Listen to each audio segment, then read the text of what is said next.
कक्षा 12वीं भौतिक शास्त्र पढ़ते हैं हम। तीसरा अध्याय। सबसे पहले हम पढ़ते हैं यहाँ पर विद्युत धारा होता क्या है। किसी चालक के परिच्छेद मतलब उसके क्षेत्रफल से आवेश प्रवाह की दर को विद्युत धारा कहते हैं। इसको जो हम I से दर्शाते हैं। इसका सूत्र होता है I = Q/T।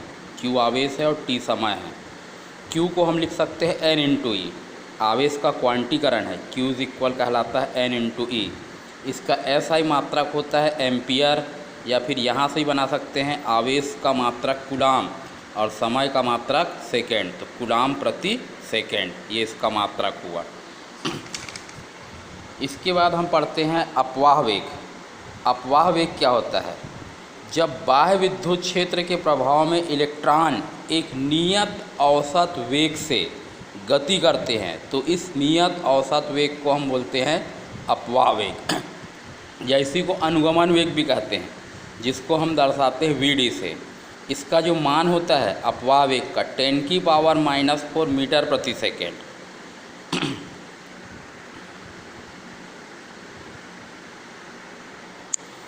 अब हम पढ़ते हैं यहाँ पर ओम का नियम।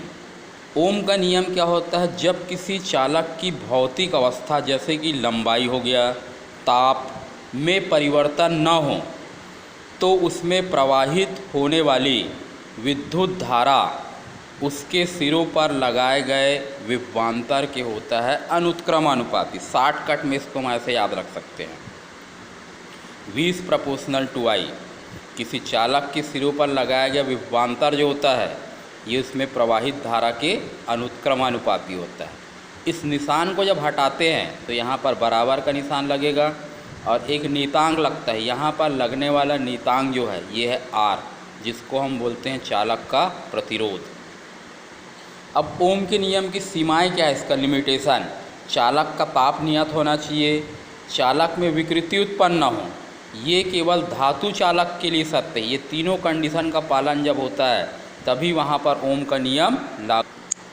अब हम पढ़ते हैं प्रतिरोधकता। किसी एकांक अनुप्रस्थ काट वाले एकांक लंबाई के तार के प्रतिरोध को हम बोलते हैं उसकी प्रतिरोधकता। किसी चालक के एकांक अनुप्रस्थ काट और एकांक लंबाई वाले चालक के तार को हम बोलते हैं उसकी प्रतिरोधकता। इसमें अंतर देखिए, प्रतिरोध और प्रतिरोधकता में अंतर। सबसे पहले हम इसकी परिभाषा लिख सकते हैं।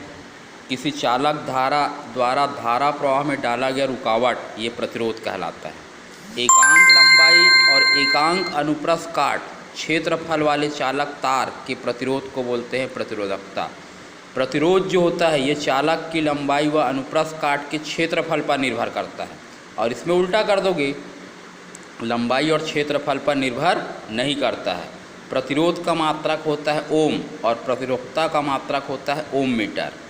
प्रतिरोध का विमीय सूत्र होता है mL² T⁻3 प्रतिरोधकता का होता है mL3 T⁻3 और A⁻²। ये है प्रतिरोधकता का विमीय। प्रतिरोध और प्रतिरोधकता के लिए ताप निर्भरता पढ़ते हैं। जैसे कि चालक या जिसको हम बोलते हैं धातु, धातुओं का ताप बढ़ाने पर उसका प्रतिरोध बढ़ता है, क्योंकि श्रांति काल का मान हो जाता है कम। श्रांति काल मतलब इलेक्ट्रॉनों का जो टक्कर होता है धन आवेशित परमाणु से, जब इलेक्ट्रॉन टकराते हैं उसमें लगे हुए समय को हम बोलते हैं श्रांति काल। मिश्र धातु के जब ताप को बढ़ाते हैं तो उसका भी प्रतिरोध बढ़ेगा, लेकिन धातु की अपेक्षा कम बढ़ता है उसमें, क्योंकि उसमें अशुद्धि मिल जाती है करके। अर्धचालक का क्या होगा? अर्धचालक के ताप को बढ़ाने पर उसका प्रतिरोध कम होता है, क्योंकि ताप वृद्धि करने से सहसंयोजक बंध टूट जाते हैं, और जब भी सहसंयोजक बंध टूटेगा तो वहाँ पर इलेक्ट्रॉन मुक्त होता है, और इलेक्ट्रॉन मुक्त होने से वो पदार्थ बन जाता है चालक, उसकी चालकता बढ़ जाती है। विद्युत अपघट्ट। विद्युत अपघट्ट क्या होता है? सेल के अंदर जो भरा हुआ लिक्विड पदार्थ होता है उसको हम बोलते हैं विद्युत अपघट्ट। विद्युत अपघट्ट के ताप को बढ़ाने पर उसकी प्रतिरोधकता कम हो जाती है। क्यों कम होती है? क्योंकि ताप वृद्धि करने से विद्युत अपघट्ट की श्यानता मतलब उसका जो गाढ़ापन होता है पतला हो जाएगा, और जब पतला हो जाएगा तो विद्युत अपघट्ट के आयन जो होते हैं ये बहुत ही आसानी से गति कर सकते हैं।